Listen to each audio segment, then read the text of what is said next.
I mean, this is going to be pretty devastating, though. Swing all. This is the fun part. We swing all, mobilize 2 twice with Zurgo. We're going to draw more mobilize. We have mobilized the troops, and these tokens are not going anywhere. So bam, bam, bam, bam. Let's just go ahead and end the turn. I mean, they're not going anywhere. So mobilize 2, bam, and look at that. Blump, blump, blump. This is not bad. Let's go.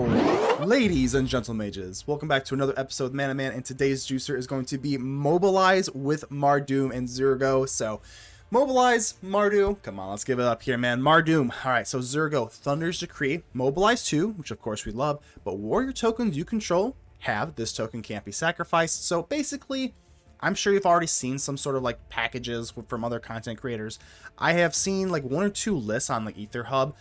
I wasn't really that impressed with it. Honestly, I think this is probably the best thing we can do here. I'm not gonna lie to you. I'm not really super enthralled by the Windcrag Siege. I think this card's a little bit underwhelming. It does have the triggered ability, it does an additional time, which is like okay, but it has to be a creature attacking. I do think Delney is a little bit better. Delney, there's a little bit of dyssynergy with the Enduring Innocence, but let's not focus on the old cards. Let's go in for the new cards here. So obviously with Zurgo, the best thing that we can do here is go in for like Elspeth, Stormslayer. So we want to get double the tokens. Now Elspeth, Stormslayer, again, I feel it just sucks because I'm not in the creative program, so I feel like I'm explaining cards that you probably have already seen. So I'll try to keep this really short. But Elspeth obviously just has like, it's like a Mondrak on, I still want to say legs, but on a Planeswalker ability. So obviously, just getting in some more tokens is really good. Now, why do we run Mardu instead of just like, you could probably cut this down and just go Boros. As you can kind of see with the Sinkhole Surveyor, I kind of am justifying the black thing here. Just go for a little bit more black. So if you're going to go for like Zurgo and the Inevitable Defeat, that's kind of what we want to do here. I do think this card's pretty good because what you can do is Endure 1, which makes a 1/1 white spirit creature token, which if you play this on turn 1 and then turn 2 on the Surveil, turn 3 you can go in for Enduring Innocence, so you can get a card draw on turn 3. I don't think there's any other way to do that other than the Headliner. The Headliner obviously mobilized with the Innocence is good, but I do kind of want to test this card out as a 1-of right now. I think it's pretty decent, especially if you're on the play, so I will go in for that. Of course, you've got Arabella. Frontline Rush, this card's absolutely amazing. Just create 2 1/1 red goblins, or you can get +X until end of turn, where X is the number of creatures you control. Now, we are more of a mid-range deck. I don't want to go and pretend like we are a an aggro deck. We're just really not. At the end of the day, we are a mid-range deck that wants to set up. So we do have like the Warleader's Call and Anim Pakal. Warleader's Call and Anim Pakal. I'm a poet, and I didn't even know it. So Windcrag Siege, I think, is a little bit underwhelming compared to like the Warleader's Call and like a Zurgo. So I think it's like worst 3-drop in the deck, but it's still pretty good. And let's go ahead and establish our very last one, Inevitable Defeat. This card is absolutely great. I don't care what people are saying. People are kind of down on this card. I'm not really sure why. It can't be countered. Exile Gnarland permanent. It does a little bit of damage. You gain a little bit of life. Make a little love. Get down tonight. I mean, what's there not to like here? Come on. With the sideboard here, everything's pretty simple. I mean, it's still the same meta, in my opinion. It's still going to be Mice. It's still going to be Domain, and it's going to be Pixie. I do have the Wiltleaf Lieges, which would be a little harder to hardcast, obviously, but we do run white, so it's not impossible. And versus Pixie, you want to have that anti-Hopeless Nightmare hate, and then everything else is just pretty obvious here. Just some graveyard stuff, some removal. But I think this is a really good deck here, and I did go undefeated with it, so of course I'm going to put it as the clickbait title. I did go undefeated 5-0, and it's not uploaded on Untapped, so I would have had a picture on here, but you'll just have to believe me to see it. So let's go and give a shout out to the Mana Rocks. The Mana Rocks are the patrons and the YouTube channel members. They do help out the channel financially, which means the absolute world to me. I know I say that every single time, but thank you so much to each and every one of you. I'm in this for a long run, even if it's just 2 or 3 videos a week. I'm not in the early access program, so already kind of up on a uphill challenge and like that, but hey, it is what it is. Thank you so much for your support, and I will always continue giving you your shout out in every single video because I don't know if I'd be here without you. So thank you to the patrons and the YouTube channel members, but do just keep in mind that only you can help protect the ether with me, so make sure to leave a like on the video. The button looks just like this. Without further ado, let's get ready to vanquish some enemies.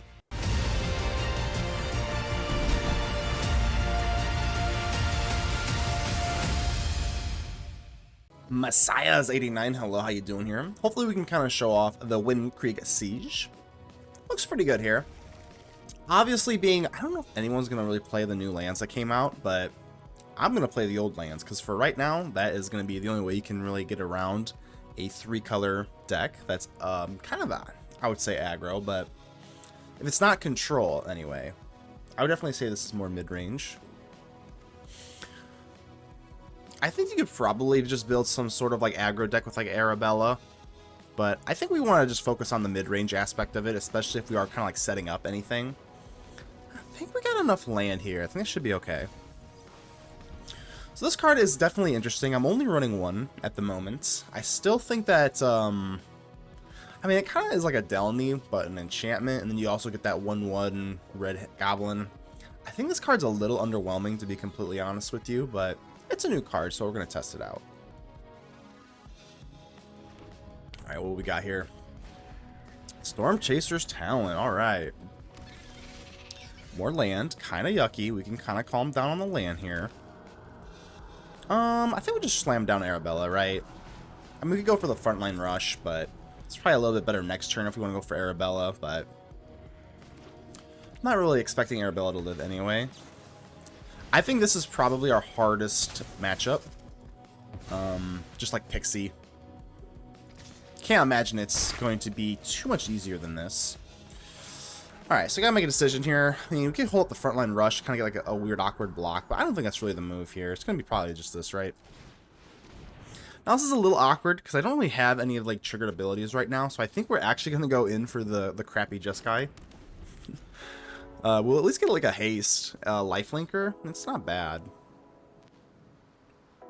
See if they got, like, this town big enough or something like that. But, yeah, I do think this is, everyone's pretty excited about this card. I don't know. Maybe I'm just a little bit too cynical, but it does seem a little bit bleh. Alright, speaking of Delney, there we go. Alright. Now that they know they have nowhere to run, again, this is the hardest matchup, as I've kind of explained in the intro. This is definitely the hardest matchup by far. If I go for Delney, they just go for nowhere to run on the Delney. It feels pretty bad as well. I could go for double Frontline Rush. That feels a little okay.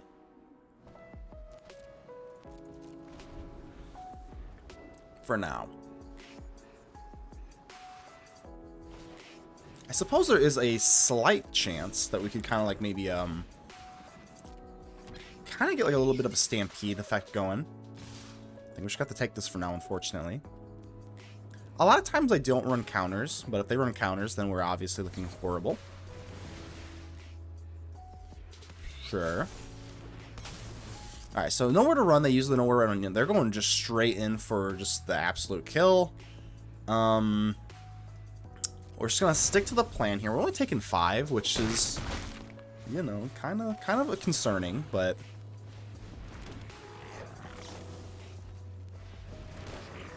Alright, here we go. Elspeth. Okay, so we can't go for Elspeth yet, but Elspeth can definitely be annoying. If they have any sort of like discard stuff, we're looking in a big trouble. So the only question is like, do we...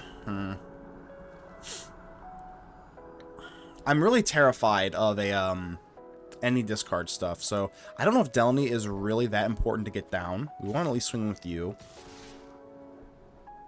I'm going to leave one chump blocker back, just kind of hedge my bet here a little bit. If they have nowhere to run or whatever, I think we'll kind of reassess. But I don't think Delney is that important right now.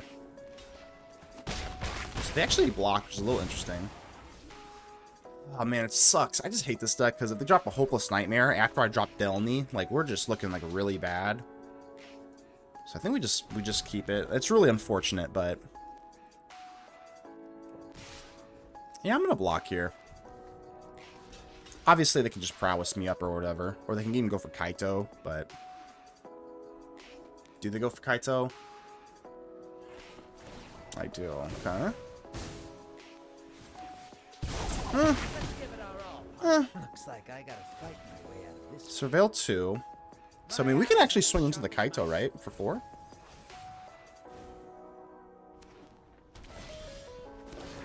Actually, not that bad. All things considered, I mean, we can get down our Elspeth, and we still can kill the Kaito. I mean, this is not horrible. Let's go for Elspeth, the Storm Slayer. Let's go. That feels amazing. I will turn the tide of battle. I will turn the tide of this battle. Let's go. Okay, this feels pretty good. Let's not screw this up. Do anything crazy here. Let's just get rid of the Kaito. Okay, now let's run away. Okay, Kaito, let's run away. Elspeth is here to play. I mean, Kaito's a wonderful planeswalker, but I don't know, Elspeth might got your number right now, so.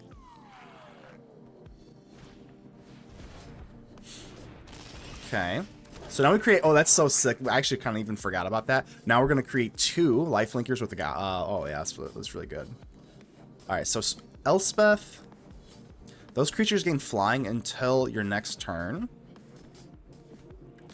I don't think that's really going to do a whole lot for us, though, like, realistically speaking. Let's go ahead and just get down our stuff, though. Like, regardless of what happens, we don't have any sort of draw or anything like that, so let's just get this down. Do we just kind of go crazy here? I don't know. I mean,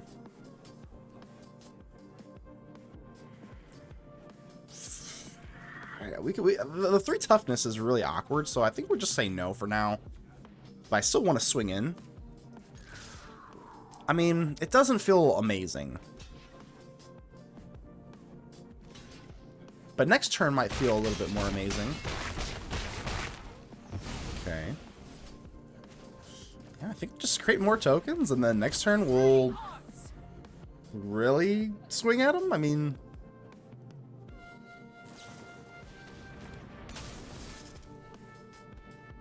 that's not really that big of a concern.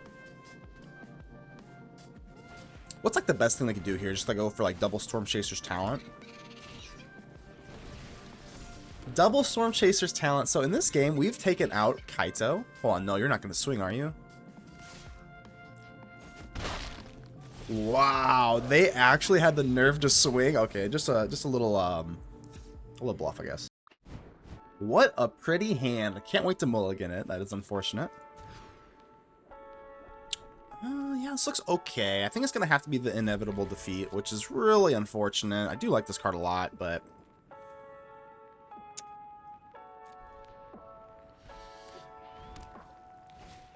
Storm Chaser's Talent. Okay. Just trying to think here. What do we actually want to do? Do we want to go in for the Stadium Headliner, or do we want to just duress away? I think I'm just going to opt to go for the duress. Duress seems pretty good if they have a Kaito or something like that, so double Nowhere to Run is pretty gross.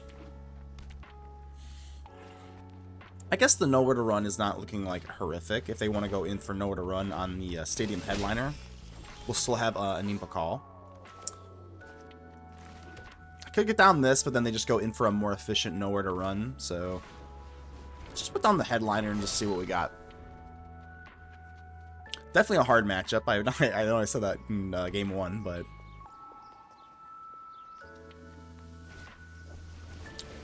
let's see if they want to get a little bit greedy here and just like push for the extra damage, and they do. So they're going to push for the extra damage. Just go straight in for it. Okay. It is worth noting, if they top deck into a land, I mean, they're kind of out of stuff here. So they're in like theoretic. I do know white source, so I got to pay for the white, which is kind of unfortunate. I think we just maintain mana efficiency and just go in for Anim Pakal. I mean, it's just the most obvious thing to do. If they top deck into some sort of removal, we're probably cooked, but if not, then we're looking okay. See if they got the, oh, they don't even bluff, which is very, very nice. Top decked land here is pretty awful. Pretty awful. I have to swing in with a Anim Pakal. We got to get our value from it. We can't just sit here with a 1/2 3-drop. That's just silly. But we're gonna need to drop. Gonna need to get into at least something else, though. This is not gonna cut it. Wow, I did not see that coming. I'm not gonna lie. Well, I guess I'm not. Hey, I'm not gonna lie because there's no more lies. What is this? Restless Reef. Okay. We got a top deck not into a land here. We could. This needs to not be a land. It's pretty bad. It's pretty bad. It's the next best thing. Then the next worst thing I should say, other than a land. It's pretty bad though. All right, let's just get rid of this. I think I have to just like sit here with the gnome, which is really unfortunate.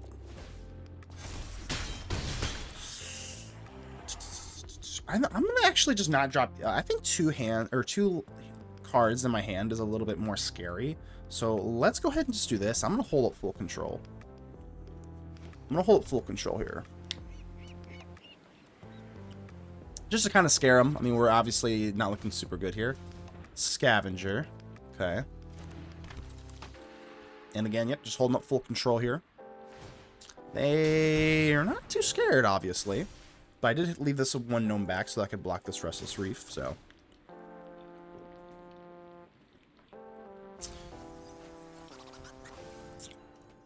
Yeah, I think we're just going to have to, for sure, right? And we're going to take 4. Not great.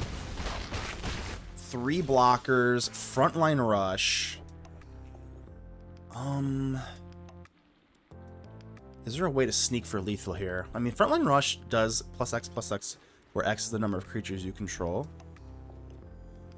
Let's say I attack here, right? Let's say they block Anim Pakal. 1, 2. And then we're gonna get what? 3 more. So 1, 2, 3, 4, 5. Wait, hold on. Do we just have it? Put a +1/+1, create X gnomes, whatever. So we'll get 3, so that if we swing, I think we just win here. I think we just win here? Unless I can't do math. And that's even if they do block a Pakal, which I think they will. 1, 2, hold on. Am I stupid? We're going to find out if I am stupid here. +X. We're good. Sometimes math's hard, but hey, that's the new cards. We take out Pixie. 2-0 on Pixie. That excites me. Theory Ojama King. Alright, well, let's go ahead and Chaz it up here, I guess. I grew up on Yu-Gi-Oh! So, shout out to Chaz Princeton. I think it's Princeton. Yu-Gi-Oh! GX style. Yu-Gi-Oh! GX. Generation X. Alright, here we go. Let's go and start off with the Shadowy Backstreet Boy. I think we got enough lands here. I do think the Inevitable Defeat is pretty good. I've been seeing a lot of people, especially on like Twitter and like a little bit of Discord action, but seeing Inevitable Defeats like unplayable, yada yada. I'm like, I don't know. It seems pretty damn good for a mid-range deck, which is what we kind of want to be. We don't really want to be aggro, so we want to grind a little bit. Let's see what this is. Brushland kind of screams domain. Well, actually, I don't know. Actually, those colors do. But Arabella. The colors of Selesnya strike me as, well, let's not even like ponder upon it. Let's see what you actually got here. So it is going to be kind of domain. They got okay, kind of a weird hybrid between the like the Bright Glass Gearhulk deck. That's kind of weird. But I guess we'll go ahead and just slow them down here. Most obvious thing.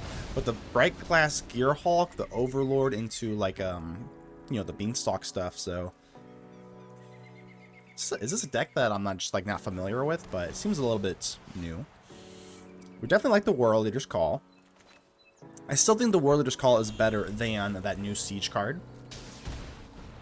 Well, we're going to show it off a little bit here just because it is a new card, but this is the old card. Warleader's Call, baby.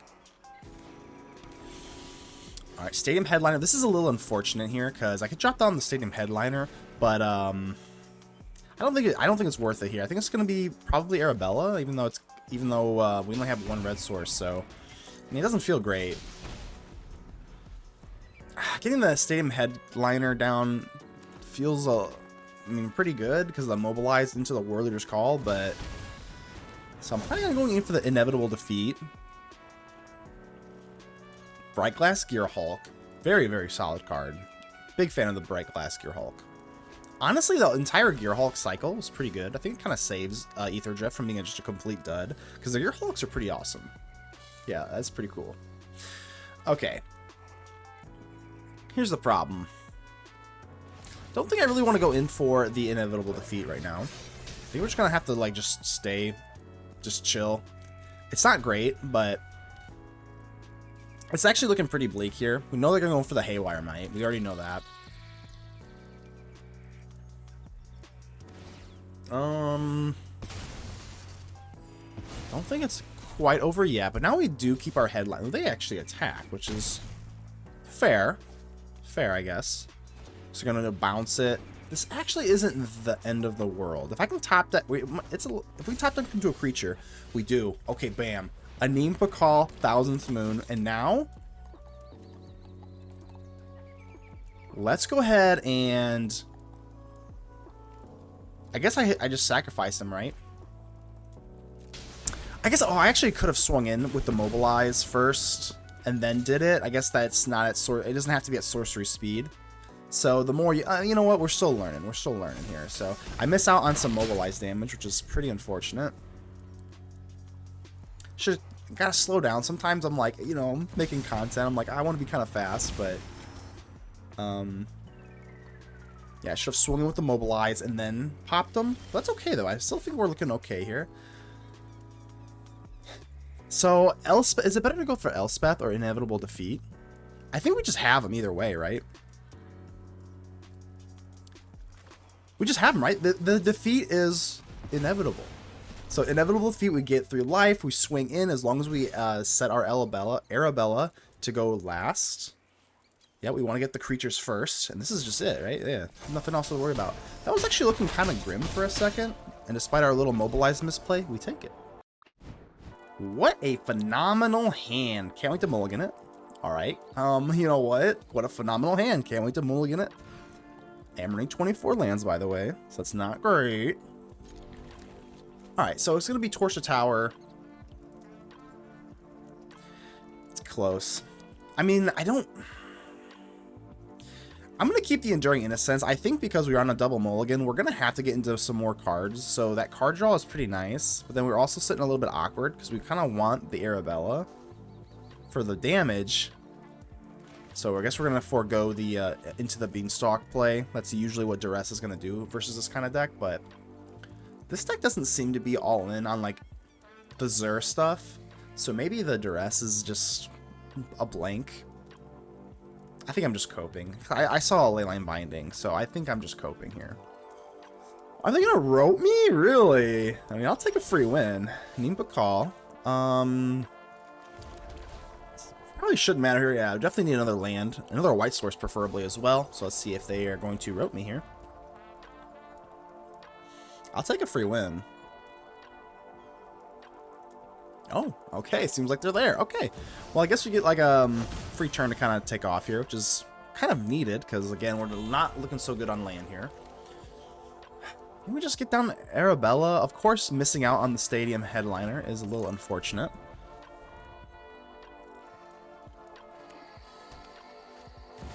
Collector's Cage. Okay, I think Collector's Cage is going to be... I kind of want to test out, obviously, the Crater Hooth Behemoth. So, missing our land job is just not going to be okay. That is just really, really unfortunate. And we're really, really awkward. Excuse me, that was a monster burp. From the coffee burp. Let's go ahead and just do this and get our extra damage here with Arabella while we can. But, despite the opponent taking a turn off, and it's just not going to matter. We double mulligan, and we don't even hit our third land. I mean, it's pretty brutal here, actually. Bright Class Gearhulk is not horrific if they go in for the Haywire Might, because I don't have a Warleader's Call. Do you have a Dusk Rose Reliquary? Collector's Cage. Oh, actually... Oh, okay. Yeah, we're looking pretty atrocious right now. So we finally get into our third land, but... I guess we can try... Headliner number 1, headliner number 2. Maybe we can kind of get into something here, and then we have the Anim, Pakal. I mean, I can't swing, obviously. Looking pretty grim here. What's the best thing to do? I can go for Arabella. We're going to get the Mobilize. Anim, Pakal will also go off. They got the Bright Class Gearhulk.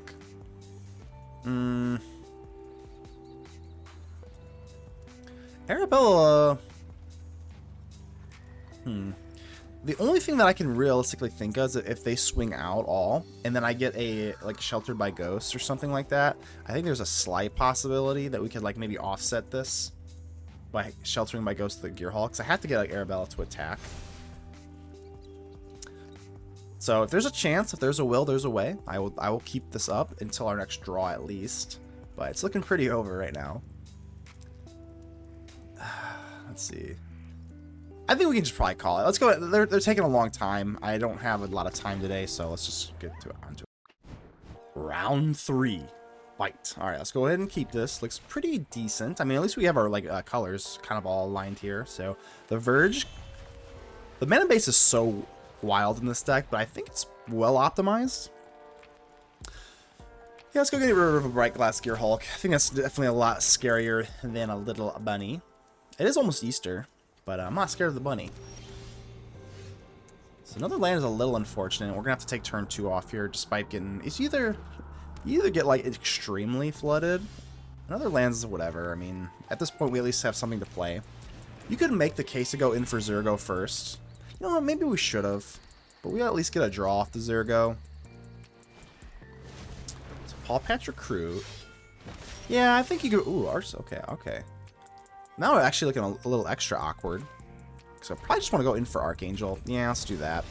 So Zurgo's really on the back burner here. I guess I was afraid of removal. Because... oh man, kind of... ooh, this is like maximum amount of awkwardness. Guess that's kind of the bad part about not hitting your curve. I don't really want to... because I know they have Haywire Might, so I don't really want to trade the Enduring Innocence. I want to keep the Innocence around, just like as an awkward creature. Just awkward, awkward, awkward, awkward, awkward. So I think, yeah, I mean, I'm not going to use the Innocence to block, because again, they have the Haywire Might, which exiles a non-creature enchantment, and we want to keep these Enduring Innocence around for the just apocalyptic amount of card draw that we can have. This is no big deal. Overlord. Okay, this is... oh man, this is also a little... oh man.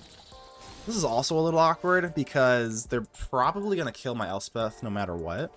I guess I could go for Stadium Headliner. But...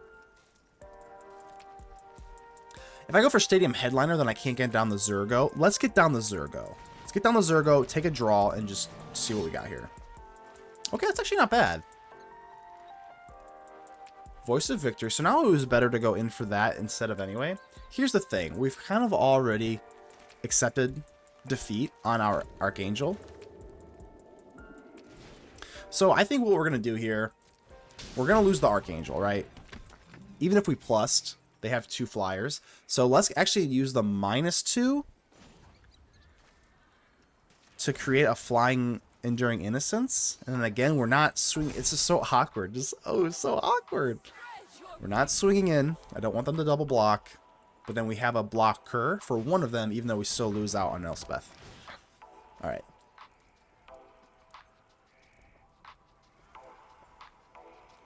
All things considered, though, I'm starting to feel okay.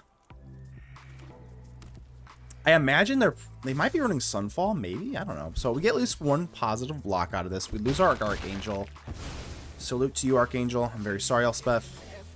Torch. Okay. I mean, this is going to be pretty devastating, though.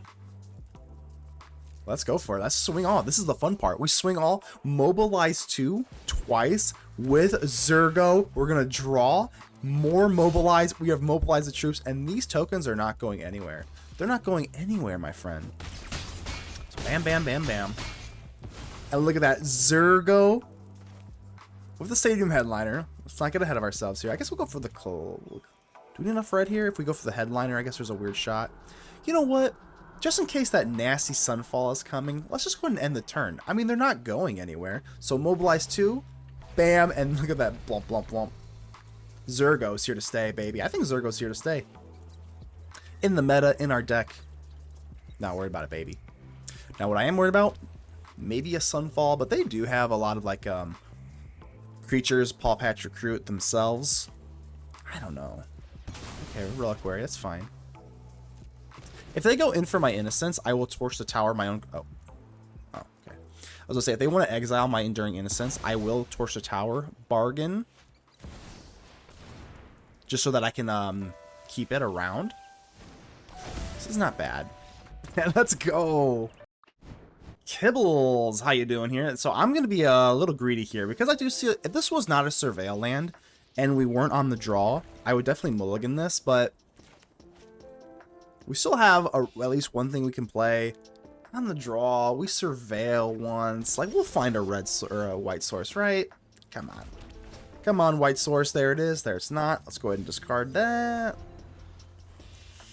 Alright, so... Okay, at least one more turn to breathe here. A lot of white cards. A lot of double white pips in my hand as well. So between the lack of land and the double pip, I think we're going to get rid of you. Warleader's Call is absolutely apocalyptic. So now we are in sweaty mode. Now we're in sweaty mode, kind of showing off the downside of having a 3-color deck. Do Cavern Bat, whatever. Alright, so we're just basically we need like a white source. I did get greedy. And I get punished. There we go. We are officially in punishment territory. Let's go ahead and give him a little... I actually meant the crying face, but I guess the donut goes too. Here we go. White source. No white source. Let's go ahead and get the hell out of here. Let's just pretend that never happened. Here we go. We got our proper amount of colors here. We're fine. We're fine. Stadium Headliner, turn 1. Turn 2, Voice of Victory. Turn 3, Anim Pakal. I mean, that's a pretty dynamite curve, if you ask me. Cut down does kind of, cut down my hopes and dreams. I think we just get down the Voice of Victory. If they've got more removal, we still have Anim Pakal. Yeah, Shelly's Edict. Yeah, pretty unfortunate. I guess we could start... Ooh, Elspeth. I guess... I mean, what's the odds that they have 3 removal spells in their opening, like, handish, plus a few cards off the top? Pretty low, and it's not. Okay, so I got greedy again, but I'm just a greedy guy. And I'm getting punished here. So, here's the Windcrag Siege. I think this card's a little underwhelming. I don't have any more things that, like, trigger. So I think we're just going to go in for the persistent annoying thing. Cavern Bat's kind of whatever. Just gonna get rid of my torch. I don't think they're gonna get rid of Elspeth. God, man, they have our number though. Like, what is going on? They have 2 removal spells. Now they have the just enough. Oh, okay, Shelter Ghost is good. They've got just enough to kind of annoy us. They have lifelink, a +1/+1 counter as well. So, kind of yucky, all things considered. I don't really want to Sheltered by Ghosts, to be completely honest with you. If we drop down another bat, it's not really the end of the world, I guess. Okay. Keeper's Talent. So again, what? It's gonna be like a 4/4. They don't have enough green to like really use the other one, so they still only have Ward 1, right? Like, unless I'm crazy. So let's go and get down some stuff here. Oh my god, our Elspeth. Oh my goodness, okay. Well, let's go for the Shelter by Ghost. They only have Ward 1, so I can take this away. I mean, yeah, that's... Doubt they have anything else going on here. Sure. Swing on in. Now, I'm not gonna lie. It's gonna be a little scary if they have something else big and huge here. And they don't. Oh. Round 3. Fight. So we're in that same predicament. We don't have any red, but we have a Surveil land. I don't care. We've got Voice of Victory. We'll be okay. Alright, so I am going in for the Wilt Leaf Liege because they are running discard stuff. So if you're running white or green, you either have Baloth or Wilt Leaf Liege. I think you kind of have to in this meta with Pixie, as we kind of already showed you. I just clinked my tooth while I was talking. I don't know if you heard that, but it hurts so bad. I'm in a lot of pain right now. I'm in a lot of pain. Alright, let's not think about that. Here's the thing though, Voice of Victory is so damn good. This is so good, man. Voice of Victory just shuts off their, like, Shelly's Edict. Or, like, whatever they have. See, they couldn't go for the throat on their turn. That is everything. I'm serious. That is absolutely everything. So while I recover from my Tooth Clank, let's go in for Enduring Innocence. They can't even really discard me because I have the Wilt Leaf Liege. Go for the throat. We're still looking pretty damn good in our, like, card advantage. Oh, okay. Wow. I didn't really see that coming. But, oh, they didn't see this win coming. Okay.